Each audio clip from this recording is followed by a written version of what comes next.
Okay, good evening. Om Jnanatmirandasya Gyananjana Shalakaya Chakshurumilitamyena Tasmai Shri Guruve Namaha. So we're studying chapter 7 of Bhagavad-Gita. In chapter 7, Krishna shifts gears. In the first 6 chapters, the main focus of the main thrust of the message, or the main focus of the first 6 chapters is the self, the individual Atman, and the process by which one can realize that individual self. The voice of Krishna in the first 6 chapters is one of a teacher teaching the student about yoga. In the middle 6 chapters, the focus is on Krishna himself. So not the individual Atman, but the Param Atman, the supreme Atman, Paramatma, or God, Bhagavan himself. And his voice is as God, as the deity of the literature. So I was mentioning this when we first introduced the subject matter on Monday, that the first 6 chapters of the Bhagavad Gita are very popular in the secular world, as it deals with the self and self-transformation and self-realization. Whereas the middle 6 chapters tend to not be as popular in the secular world because the focus is just so much on Krishna, and that can be a little irritating. When you've kind of been socialized to distrust religion, and you have perhaps good reasons to do so as well. And so the middle 6 chapters is not one that is often referenced in the popular world today. Later on in chapter 9 of Bhagavad Gita, Idam tu te guhyatamam pravakshami anasuyave. Krishna will say that I'm speaking to you this most confidential knowledge, guhyatama. In contrast with confidential knowledge, guhya, and more confidential knowledge, guhyatara, the most confidential knowledge, guhyatama. And I'm speaking this most confidential knowledge to you because pravakshami anasuyave, because you're not envious of me. And Krishna says this because I'm about to be talking about myself like a whole lot. So if you're envious, it's going to be hard to tolerate. But because you're not envious, I will speak to you about this most confidential knowledge, what happens to be knowledge about Krishna and devotion to Krishna. So that's it. So we're in chapter 7 now. So this is an important shift of gears from self-realization to God realization. And so you see in the first 3 verses we've already covered, but I'll just gloss them again since we have some new faces today. In the first verse, he speaks about understanding him in full, asamshayam samagramam. So when I'm about to speak to you, will reveal me in full, free, and asamshayam means free from doubt. You'll understand this simply by hearing this knowledge from me. So you'll understand me in full. So already the focus is very clear. It's knowledge about me. And verse number 2, he says, by this knowledge and realization, Gyanam teham sabi gyanam idam vakshami asheshataha. So I shall explain to you in full this knowledge, Gyanam, and this Vijnanam, this realization. So knowledge here, Gyanam, does not mean the knowledge that's related to the self, because this word Gyanam we've encountered in the first 6 chapters. And the word Gyanam was knowledge that was related to the individual Atman and realization of the Atman. But this Gyanam that I'll now speak is related to me. And Vijnana means specialized knowledge. Vishesha Gyan means specialized knowledge. And that is a specialized knowledge that leads to realization of me. So there's knowledge of the soul, which is also referred to as Jnana, and then the processes by which that soul can be realized. In the first 6 chapters, we heard about Karma Yoga, we heard about Jnana Yoga, we heard about Ashtanga Yoga. So these are the processes by which that self-actualization can take place. But this Jnana is knowledge related to me and my powers and my glory. And Vijnana is the process by which that revelation comes about. So if you understand this, he says, then there's nothing else for you to know. Now, he didn't say it about the other knowledge that we encountered in the first 6 chapters. So he's really esteeming this devotional knowledge above everything else. And it makes sense because in the C verse that kind of throws us into the middle 6 chapters, the last verse of chapter 6, Yogina api sarvesham magate nataratmana shadavam bhajate yomam same yukatamamata. So he says that out of all the yogis, the best yogi is one whose mind is absorbed in me. Shadavam bhajate yomam, he worships me with great faith. Same yukta mataha, he is the most, again, this word tama, yukta and tama. He is the most linked to me and the most linked to the reality. So there's yukta, and then linked, yukta tara, more linked, yukta tama, most linked. Yukta tama mataha, this is my opinion. And his opinion counts for something because he's God. It's a pretty important opinion. I always found it amusing to hear, this is my opinion. Like, okay, but since you're saying you're God, that's kind of important. In verse number 3, Krishna, again, he mentions about the rarity of knowledge concerning himself. Out of many thousands of men, among Manusha Namsarashishu, out of many thousands of men, Kashtit Yatiti Siddhi, some, like hardly anyone, goes for Siddhi. Siddhi means spiritual perfection. So how many people are going for spiritual perfection? Do you even know anyone? Like outside of this room that's going for spiritual perfection. So yeah, that Kashtit, some, is like a really small number. No one knows who is the sum, So out of many thousands of men, there are some. You might find them. Probably really hard to find them in New York, but you might find them somewhere. Some are engaging for Siddhi, endeavoring for Siddhi, spiritual perfection. Yet to tamapi siddhanam, and of those who have achieved Siddhi, hardly anyone knows me in truth. So this knowledge about me is something very rare. I always found it interesting that in the first verse, Krishna says, you'll know me in full, free from doubt, simply by hearing from me. And here Krishna says, hardly anyone knows me. So I always just put those two verses together. You can know me in full, free from doubt, just by hearing from me. And then the third verse, hardly anyone knows me. So what does that mean? No one hears. No one cares to hear. Again, why they don't care to hear? I'm speaking this to you because you're not envious. Everyone thinks they're very intelligent, especially in the age of Google, where you don't know something and you just Google it. And then you pretend like you know everything about it after you look at like a Wikipedia thing or something. And you read for 5 minutes and now you know everything about the subject matter. You can argue with people and so on. So hardly anyone is hearing. Therefore, hardly anyone understands about me. So that's his introduction. So again, the point here is that Krishna's voice is shifted from focus. First of all, his voice is shifted from being a teacher of yoga to being a deity of the book. I'm God to be worshipped.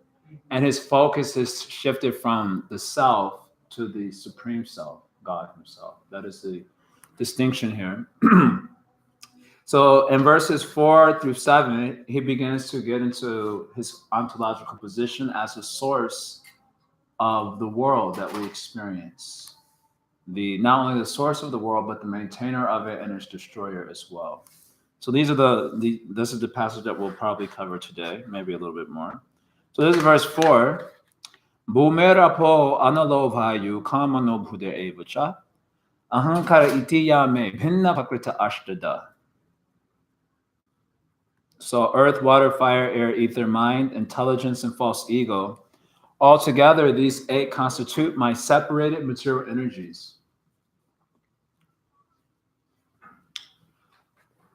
Earth, water, fire, air, ether. This may sound a little archaic to modern minds, but you can say solids, liquids, radiant energy, gases in space, and it sounds very sophisticated. It is the same thing. And it also refers to their subtle sense objects that lead to their manifestation. And the Sankhya system, which Bhagavad-Gita also propounds to some degree, material nature unfolds from gross to subtle. If you have like the primordial stuff and then things start to unfold, evolve, that's the literal meaning of evolution, means to unfold. And things evolve from subtle to more gross till we get the world as we see it today. So when you have the earth, water, fire, air, ether, but you have their subtle causes also. So the subtle cause of ether is said to be sound. So it's unfolding out of sound. This is the idea. The subtle cause of air is said to be touch. The subtle cause of fire is said to be form. The subtle cause of water is said to be taste. And the subtle cause of earth is said to be smell. So from gross to subtle. So these 5 elements includes their subtle causes.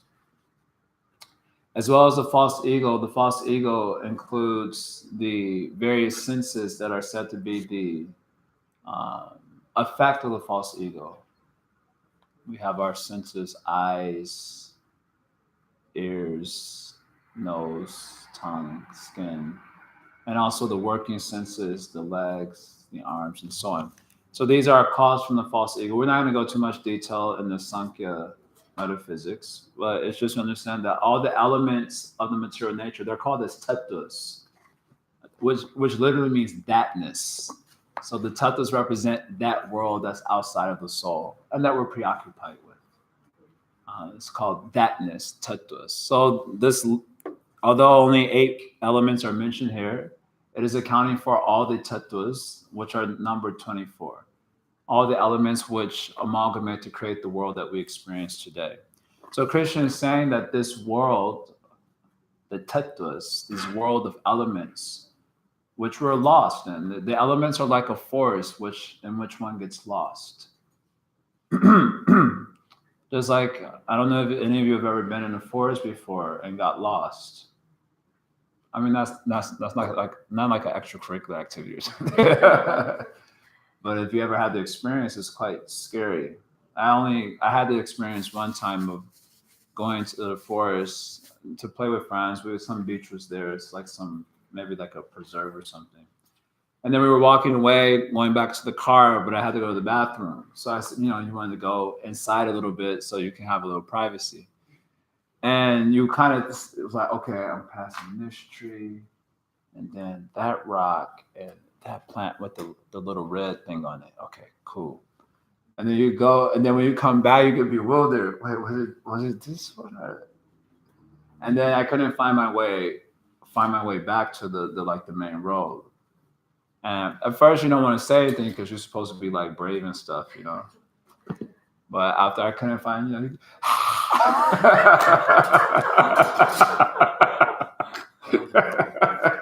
then the friends can hear you and they come and find you, So to get lost in the forest is very scary. And of course, the mind always goes to the worst possible scenario. What if a bobcat comes? Like there's no bobcat, but you start thinking, what if a bobcat shows up and mauls me and drags me deeper into the mind is a very creative element, So like this, you get scared in the forest. So this world is like a forest of material elements, the tattvas. And the soul is moving about in this world of elements and is becoming lost, becoming bewildered. So Krishna says that this world constitutes my bhinna prakriti. So the word bhinna prakriti means my separated energy. So it is my energy, but it is separated from me or apart from me. There are 2 examples that are sometimes given to explain this. One example is the reflection of sun into darkness. So suppose you have a light source here, let's say the sun, and let's say this is a mirror, and it reflects into some dark space over here. So this reflection of the sun is Maya. So the sun is God, and this reflection over here is Maya, the bhinna prakriti, the separated energy of the tattvas. So it is my energy, bhinna prakriti ashtada. It is my energy, it's my separated energy. So the reflection cannot exist without its source, right? Because it's only coming from the source, so it cannot exist without a source. At the same time, the reflection does not exist inside the source. It cannot exist without the source. It does not, but it's not inside the source. It is external to the source. And you see this reflection when you don't see the source. If you're looking right at the source, then you're not seeing the reflection. And you're seeing the reflection and you're not looking at the source, right? So this Binda Prakriti is also called as Maya. So in this chapter 7, we're going to hear a lot about Maya. So this separated energy is Maya. So Maya cannot exist without its source, Bhagavan, but it exists external to its source. It does not exist inside of its source. And Maya is seen when Bhagavan is not seen. These 4 points. You understand? Hold on 2 seconds. Yeah. You understand this point? The 4 points? So most of the souls there in this world, us, we're in Maya, right? You in Maya? Why are you in Maya? Why you said you in Maya? You said it so pleasingly that someone new would think, well, that doesn't sound so bad. Yeah, you in Maya? Mm-hmm. I'm in a whole lot of Maya. How do you know in Maya? Because we're seeing Maya, the world of the tattvas, the world of the elements which we're preoccupied with, and we're not seeing Bhagavan. Not seeing Bhagavan means not thinking of him, not remembering him. When things happen in our life, we always just look for the cause of it in the tattvas. Right? I always say when something bad goes wrong, the first thing I say is who to blame.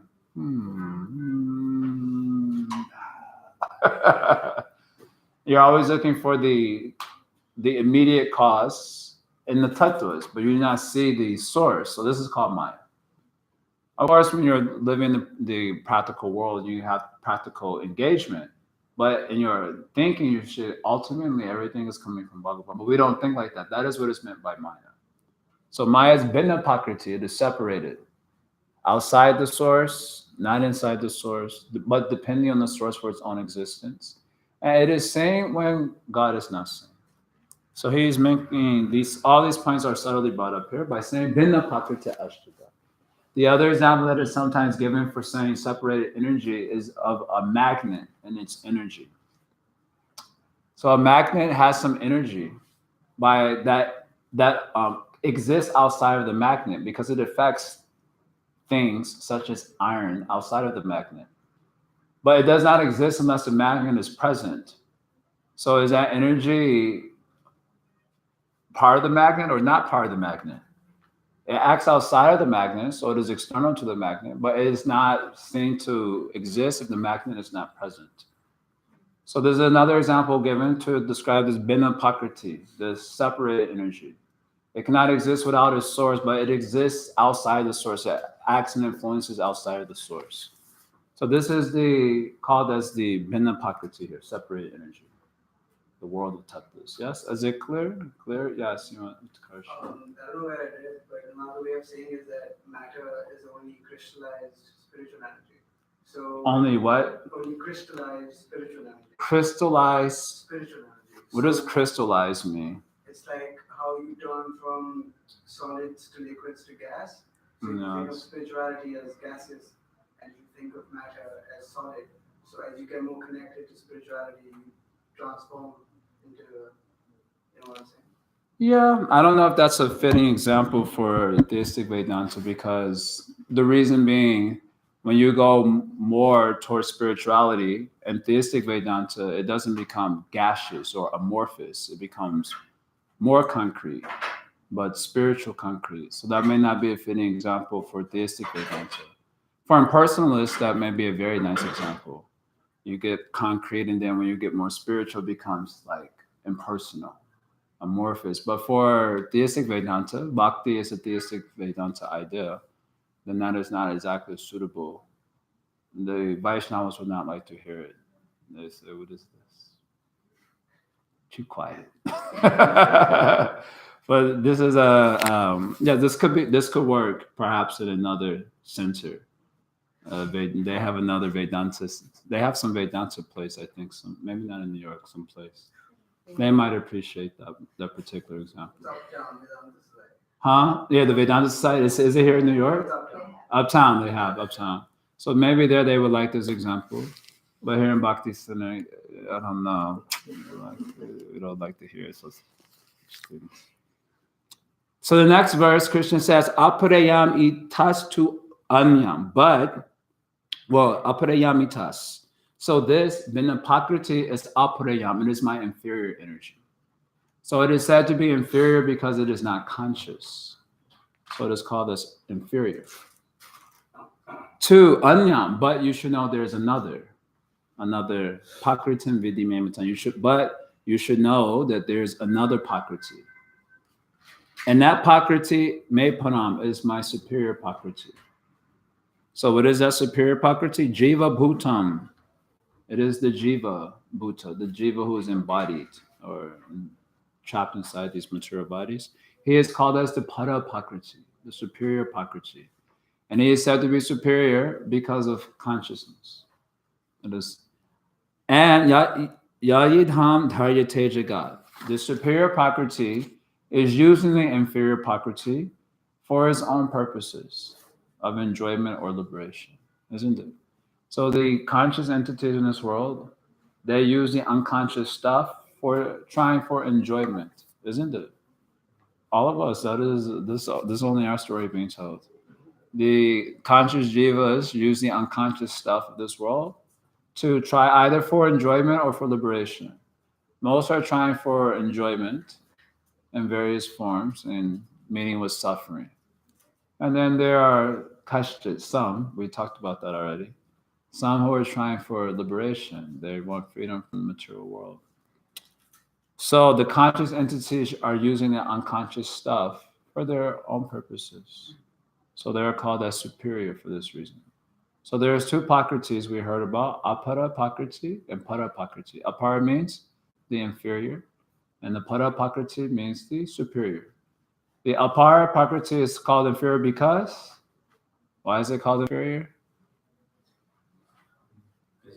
Because it's not conscious. And the para pakriti is called superior because it is conscious, and it is using the inferior stuff for its purposes of enjoyment or liberation.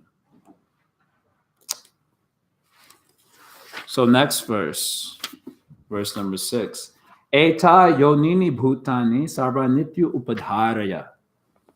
So eta yonini bhutani. So bhutani, everything you see in this world is called bhuta. Bhuta means that which comes to be. Sometimes the souls are called bhuta, that which comes to be. Although the souls are actually eternal, so they don't come to be in that sense of something that didn't have existence and then came into being, but their bodies come to be. So and because they're embodied, they're also called as bhutas sometimes. And bhutani here means that which comes to be. So this whole world is also called bhuta, that which comes into existence, and then will go out of existence also. Nasato vidite bhava, that which is asat does not have any bhava, no endurance. It is there, here today and gone tomorrow. It comes into being, it goes out of being. So eta yonini bhutani. So all these bhutas that we see in this world, everything that we see in this world, eta yonini has their source. Yonini means the womb. So it has its source in these two natures, apara and para pakriti, right? So the body is apara pakriti, right? And the soul inside this body is para pakriti. So whatever you're seeing in this world is a combination of these two energies together. Maya Shakti, Jiva Shakti, apara pakriti, para pakriti. You get so many terms are there. So everything you see has their source in these two nature. And sarvaniti upadharaya aham krishnasta jagata prabhava pralayasta tada. And you should also know of all that is material and all that is spiritual in this world. So material means the body, spiritual means the soul. Know for certain that I am both the origin and the dissolution. Prabhava pralayasta tada. So here Krishna is saying he's the origin. So everything you experience in this world has these sources. There's source in these two natures. And he says, I'm the source of these two energies. I'm the origin, and I'm also the dissolution. So the origin means when the world unfolds, it's unfolding ultimately from the Supreme Lord, as well as the jivas who will become kind of helplessly moved in this process. And at a certain point, there will be an involution. So there's evolution at one point, then there's an involution when the world is destroyed. So it goes back into the Supreme Lord. So he says here clearly, I'm the source and the dissolution of these energies. So in this sense, everything one experiences is God. It has to be a qualified understanding. Sometimes if you go into like, have you ever been to like the Rainbow Gathering or Burning Man or some New Age apothecary, where they sell like sage and stuff? And they will talk like this, everything is God. And we were like, yeah, but can you qualify that a little bit? I don't know if you really God. I don't know if I'm really God like that. I think you need to qualify a little bit more. I remember when I was distributing books as a monk in the monastery. So the way I would stop people, I would ask them, who are you? To try to get them thinking philosophically, And they would usually give their name. And I would say, if you change your name, are you a different person? And they would say, no. And then I would say, well, you didn't answer my question. And it's supposed to be like an aha moment, Sometimes, then I would say, so who are you? Again, sometimes they would just say their name again. I'm just like. So one time I met one young man, I asked, who are you? He said, I'm God. Like very confidently.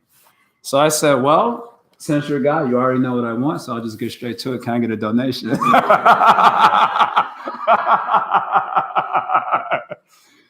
And he said, oh, I don't have any money. I said, what type of God are you, bro?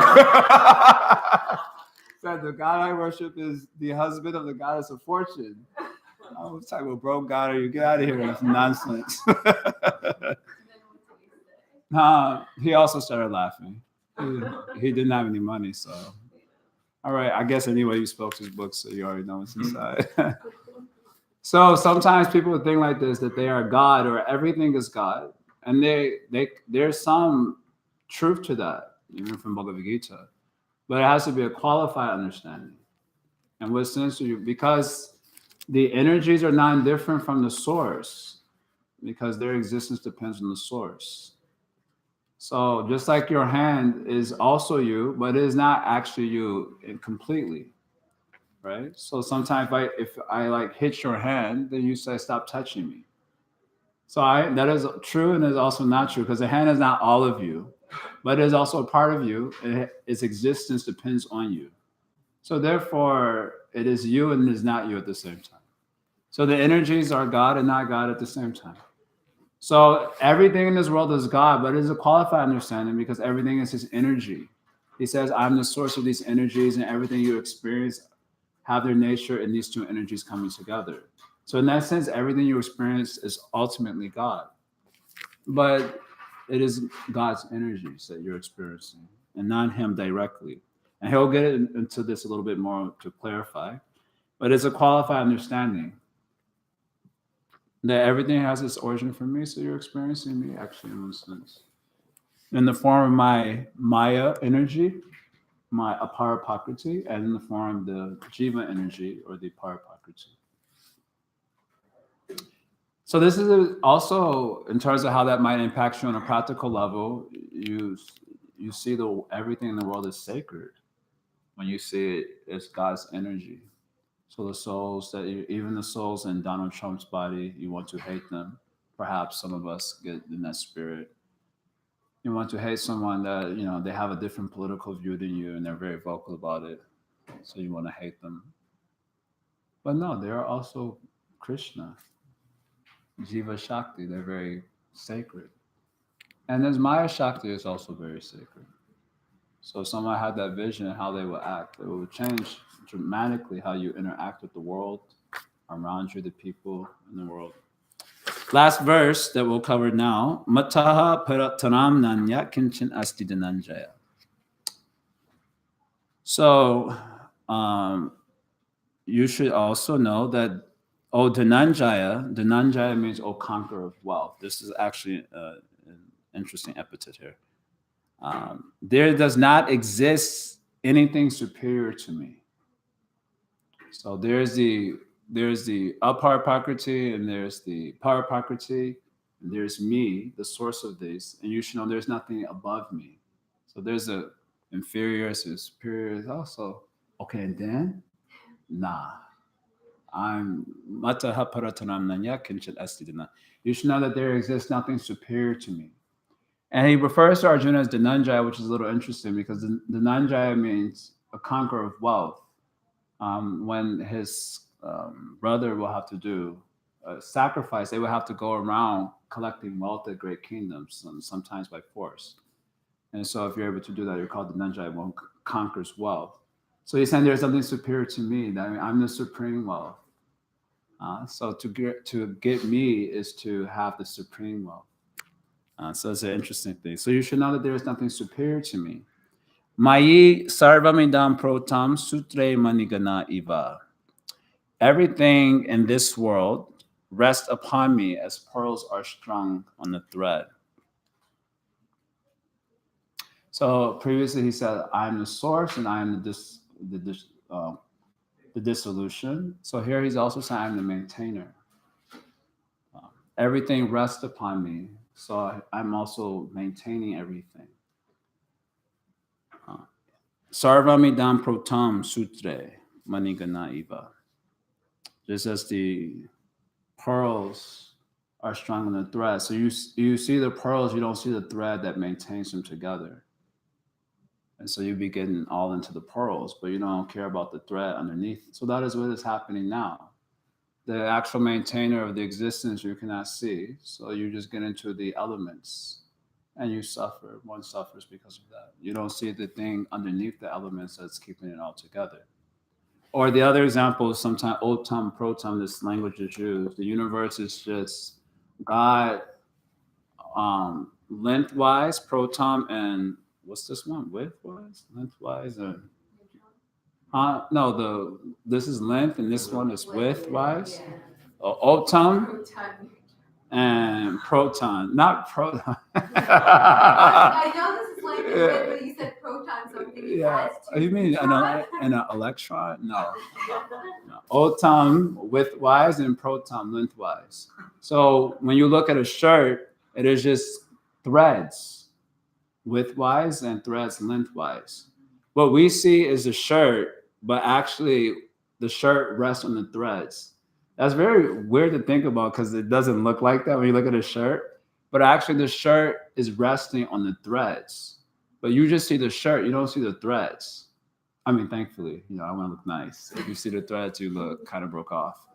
But so Krishna are the threads of the universe, widthwise and lengthwise. This is coming in many places in the Bhagavatam. This explanation is coming.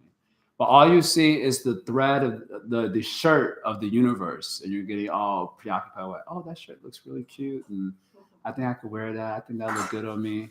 And you're not seeing the threads underneath it, the Supreme Lord, who is the support for that. And for that reason, one gets lost in the world of Maya again. So that's why Maya will become a pretty big theme of chapter 7. Instead of wanting the wealth that is Krishna or God, you're going after the shirt. You're going after the pearls and not seeing the thread underneath. That's very nice. So this particular section. Krishna again is giving that knowledge that relates to himself, which is important for the development of bhakti. So we'll stop there. 7:34. So now normally what we do is we break up into little groups.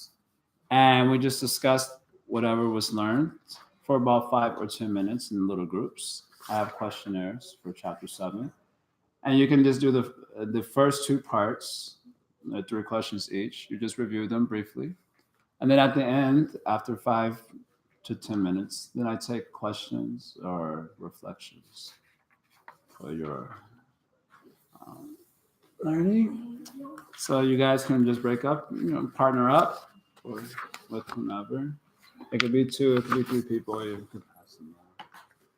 And we'll just take 5 minutes or so. It shouldn't take too long. The questions aren't very difficult. And I think I covered all the points today quickly.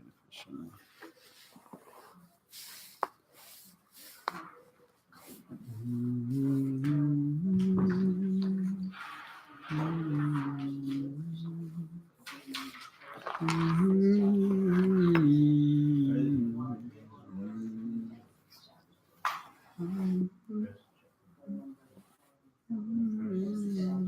chapter and really come out of this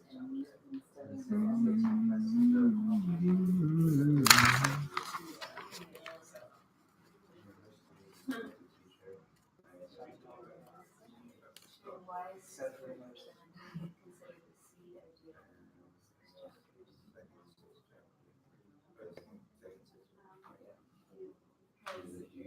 That's when it shifts.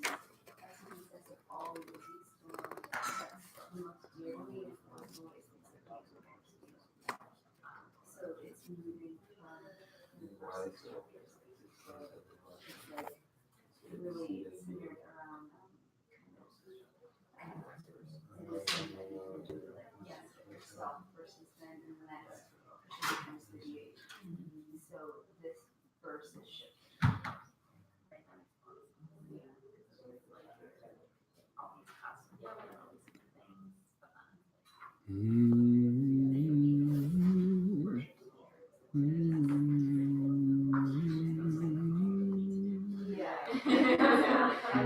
That's what the next.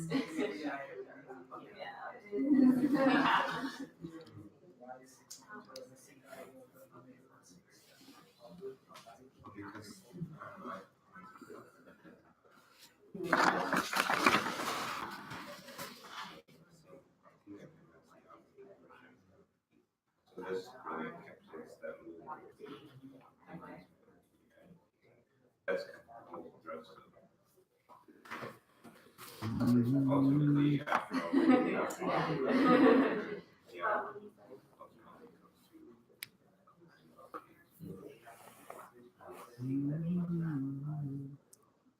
it comes to No, I agree.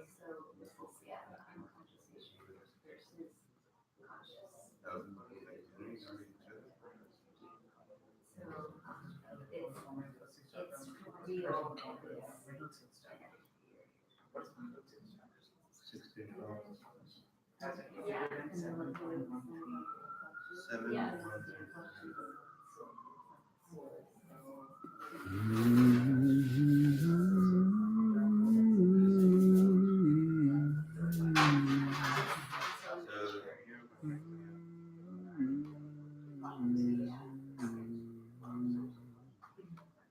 Really nice speaking about Wow. yourself. Those two knowledge about yourself. Taking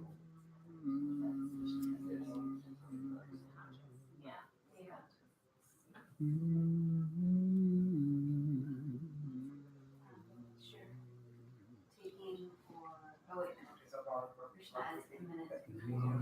How does this passage demonstrate Krishna's cause and effect and essence? No, we didn't get that far. Oh, that's nice. Yeah, we didn't get that far. Oh. So yeah, you only have to cover up to the yeah. So, yeah, we just do the questions that are from the discussion in the class itself. Got it. But so I don't waste paper, I just do the questionnaire for the Right. coaches. You actually covered these last Yeah. week. Yeah, the first three, yeah. And I glossed them to that. Okay. Yeah, in what sense can it be said that Krishna is everything we experience? Oh, okay, I'm sorry, I was like, what? All right, in what sense can it be said? You tell me.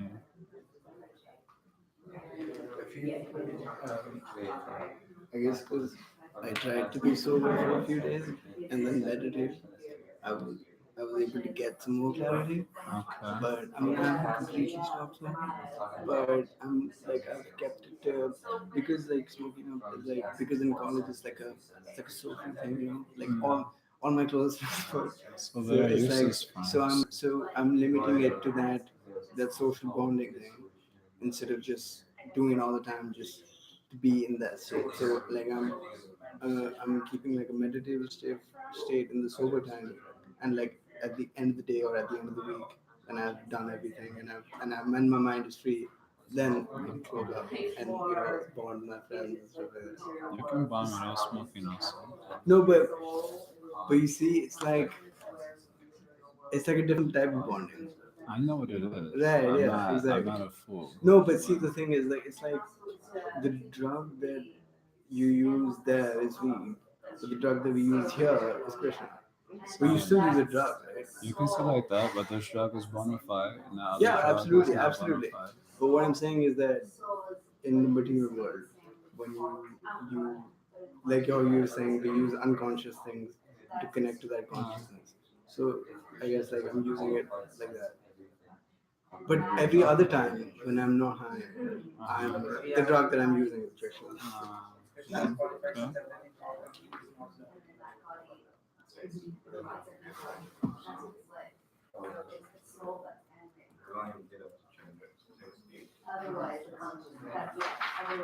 Okay, you guys ready? Ring, ring, ring. Ring, ring, ring. Ring, ring, ring. Ring, ring, ring. All right, it's the last 5 minutes. We'll take any. There's one question here online from Danielle. Everyone say hi, Danielle. Hi, Danielle. She's like been the most consistent student out of everyone. She comes like she like never misses a class practically. But we haven't been able to see her in the flesh for a while. Her question is, how come false ego is described as an energy of Krishna? That seems more like Maya. So Maya is an energy of Krishna. So you have Krishna, and then you have his energies. And those energies are basically existing in three broad categories. The spiritual energy, that is called the Chit Shakti. Then there's the material energy, that is called as Maya Shakti. And there's like the soul energy, that is called Jiva Shakti. So in this Bhagavad-Gita, we've been hearing Krishna as a source of the Maya Shakti and the Jiva Shakti. The Maya Shakti was called as the inferior Prakriti, and the Jiva Shakti was called as the superior Prakriti. So this inferior Prakriti, or Maya Shakti, is a source of all the elements called as the tattvas. And those elements are 24 in nature. We didn't go into great detail there because that would have just put everyone to sleep immediately. And it's a little technical. But one of those tattvas are said to be 24. And one of them, well, really many of them, but you can say one of them is false ego. So false ego is part of the Maya Shakti, or the inferior Prakriti. It is the element. So all the elements are part of Maya Shakti. So I hope that answers the question. That is that particular question. Are there any other questions? Or else we take a couple comments. Yeah. I was thinking, I mean, maybe this was redundant, but you were saying how Maya Shakti is also Krishna's energy. And so I was thinking how the way in which we interact with the different energies have very different results. Yes. And so sometimes it seems like, even if, I don't know, so I guess sometimes it's easy to think a little like fatalistically in spiritual life, because depending on your interaction, you can either ascend or descend like a lot. You know? So how do you? I don't know what I'm trying to ask, but do you see what I'm saying? Yeah, it seems pretty straightforward. There's different energies. Depending on how we interact with the different energies, it gives different results. If you act in one way, it gives a nice result. If you act in another way, it gives a negative result. Right. Well, okay, here's what I guess my question is. So then, how do you understand how the material energy ultimately can bring us closer to Krishna? You know, because sometimes you may suffer, but you know, we always say that, you know, ultimately Maya's duty is to reform the jivas. Yes. But sometimes that can be very long and arduous process. Right. Well, we used to joke like this: you come to Bhagavad-Gita classes free of charge or small donation, or you do Maya's classes with heavy price. Both hit your pocket heavy, and will hit your body heavy also, hit that mind heavy also. Suffering. So 2 options. Maya's classes are very costly on all sorts of levels. So the idea of suffering is that it makes you contemplative, right? That's the idea of suffering. Suffering you can facilitate a teachable moment. It doesn't mean that it does. That requires piety on the part of the person who suffers. So there's this pastime where Gajendra the elephant, he was attacked by a crocodile. Anyway, long stories there. But when he was attacked, he thought he was hot stuff. He was at a like a what do you call it? Like a spa for the demigods, and he came there like I'm hot stuff, and he was like crushing all the plants and other creatures around him without carrying any mind. You know, pride is like this. Then he was enjoying nicely. The scene is great. Then he gets attacked by the crocodile. All his wives and got out of the water, and they watched from a safe spot. Yeah. Sweetie, you know, but we can get back in that water and help you. And he was suffering, but because he was pious, it led him to, it triggers some devotional, some scars that he had from his previous life, and he offered prayers to the Supreme Lord. So Prabhupada, he writes in the purport there that when one suffers, if they're pious, they will turn towards God.